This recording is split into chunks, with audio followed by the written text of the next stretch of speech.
Halo teman-teman, Assalamualaikum warahmatullahi wabarakatuh.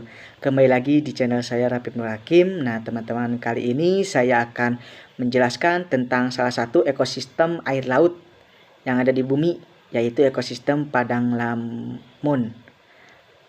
Nah, perlu diingat teman-teman, ekosistem merupakan suatu hubungan timbal balik antara makhluk hidup dengan lingkungannya. Nah, interaksi antara makhluk hidup dengan lingkungannya itu dinamakan ekologi. Nah, sumber utama atau energi utama ekosistem yaitu cahaya matahari. Nah, ekosistem itu terbagi menjadi dua ya, ekosistem darat dan ekosistem air laut. Nah, ekosistem air laut ini juga terbagi menjadi tiga ya. Nah, di sini saya akan menjelaskan salah satunya yaitu ekosistem Padang Lamun. Nah, apa sih ekosistem Padang Lamun itu?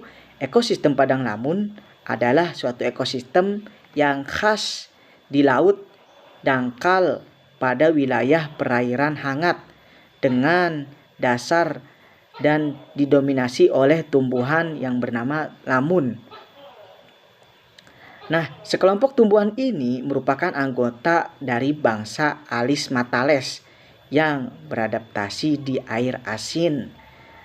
Nah, ciri khas dari Padang Lamun ini yaitu terdapat tumbuhan Alismatales, yaitu spesies lamun.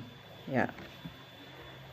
Nah, ciri-ciri tumbuhan lamun yaitu merupakan salah satu anggota dari Angiospermae yang berada di laut. Ya. Terus yang kedua, tumbuhan lamun ini merupakan tumbuhan sejati. Dan yang ketiga, tumbuhan lamun ini terendam di dalam air, namun batang dan akarnya merambat di bawah pasir. Ya. Berbeda dengan tumbuhan-tumbuhan lain yang batangnya itu berada di atas tanah atau pasir ya. Ini daunnya berada di atas tanah dan batang akarnya berada di bawah pasir. Lalu spesies lamun ini di bumi diperkirakan sekitar terdapat 60 spesies di seluruh bagian wilayah bumi. Nah, spesies ini terbagi menjadi 5 famili dan 12 genus. Nah, di Indonesia, spesies lamun ini terdapat 12 spesies yang ditemukan dan kebanyakan ditemukan yaitu di daerah laut atau daerah pantai Papua. Ya. Tumbuhan ini sangat subur tumbuh di Papua. Nah, komponen fauna dari Padang Lamun ini diantaranya yang pertama infauna. Infauna ini merupakan spesies fauna yang hidup di dalam substrat seperti nematoda dan sebagian moluska. Nah, infauna ini ciri khasnya yaitu hidup di substrat atau bagian dalam tanaman lamun ini, yaitu contoh dari spesiesnya yaitu nematoda dan moluska. Lalu yang kedua yaitu epifauna. Nah, epifauna ini merupakan spesies fauna yang hidup pada batang maupun daun, baik hidup sesile ataupun metile, dan fauna yang hidup di atas substrat seperti kelompok Echinodermata dan sebagian kelompok moluska. Terus yang ketiga yaitu epibenthik spesies. Nah, epibenthik ini merupakan spesies fauna yang lebih besar dan bebas hidup di padang lamun. Ya, contohnya dari epibenthik ini yaitu ikan dan dugong serta penyu dan fauna lainnya yang berukuran besar dan bebas hidup di padang lamun.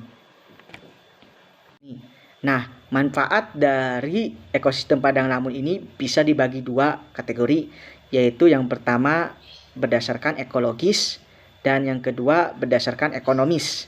Ya, yang pertama berdasarkan ekologis, ya,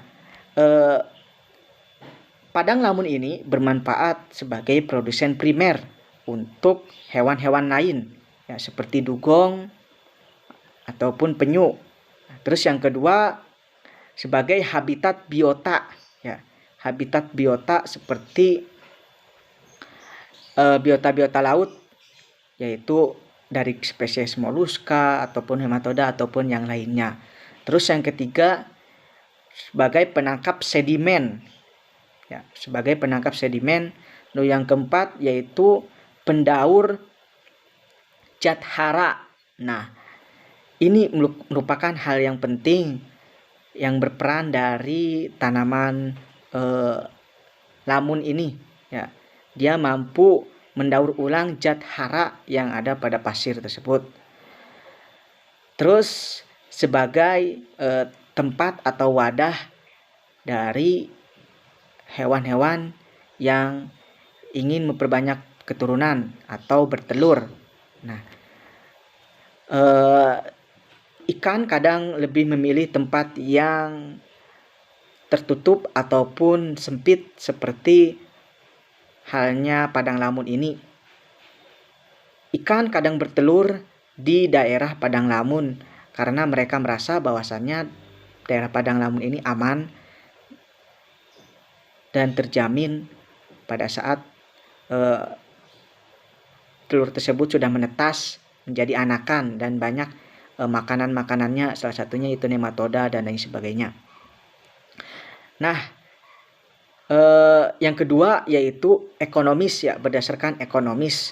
Nah, padang lamun ini sangat bermanfaat sebagai bahan pangan, ya, sebagai bahan pangan, baik itu untuk membuat baju ataupun yang lainnya. Nah, terus yang kedua yaitu pakan ternak, ya. Ini yang perlu diketahui teman-teman, sangat bermanfaat bagi ternak karena mengandung banyak nutrisi, ya, nutrisi baik untuk pencernaan dan pertumbuhan ternak, ya. Tapi makanan ini juga cuman sebagai pelengkap, ya, bukan inti dari makanan ternak tersebut, karena jika dikonsumsi oleh ternak terus-menerus bisa berbahaya juga. Nah, lalu selanjutnya yaitu bermanfaat sebagai bahan baku pembuatan kertas. Nah, tanaman lamun ini juga bisa dibuat jadi kertas, ya.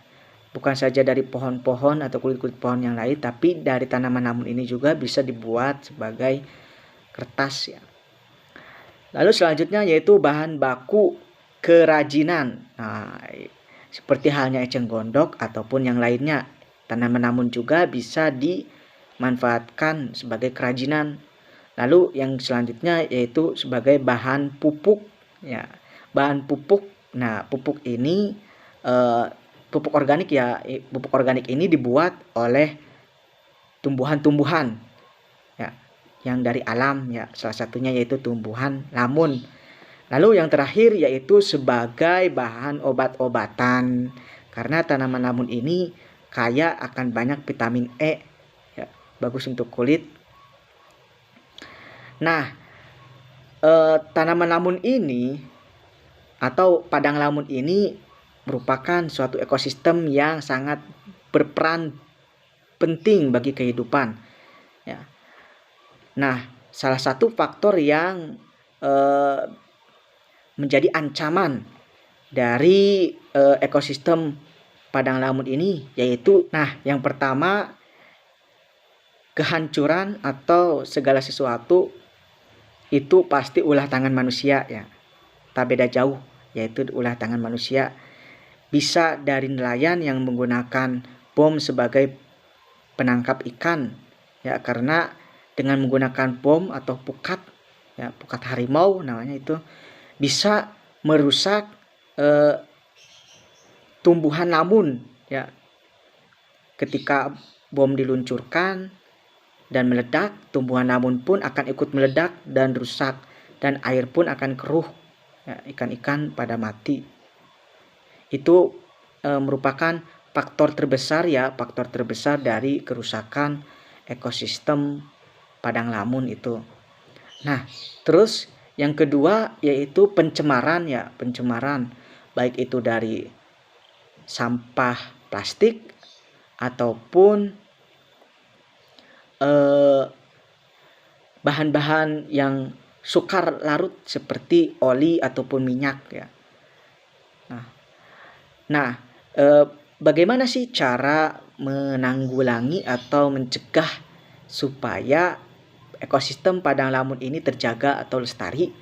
Nah, yang pertama bisa kita lakukan dengan cara mengedukasi para nelayan supaya mereka tidak menggunakan bom atau pukat harimau sebagai alat pencarian ikan di daerah padang lamun, ya. Tapi di daerah lain pun janganlah, karena ini merusak. Terus yang kedua, kita tingkatkan tumbuhan lamun ini dengan cara mengadakan penanaman tumbuhan lamun, ya, supaya ekosistem tetap terjaga dan fauna pun masih banyak. Terus yang ketiga yaitu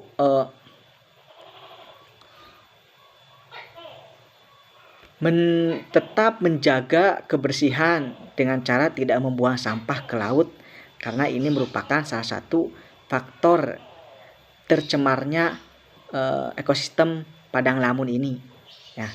Cukup sekian teman-teman yang bisa saya jelaskan tentang ekosistem padang lamun. Semoga apa yang telah saya jelaskan ini bisa bermanfaat bagi kita semua, dan mohon maaf bila ada kata-kata yang kurang atau salah pemahaman, mohon diluruskan dan mohon dimaafkan. Terima kasih.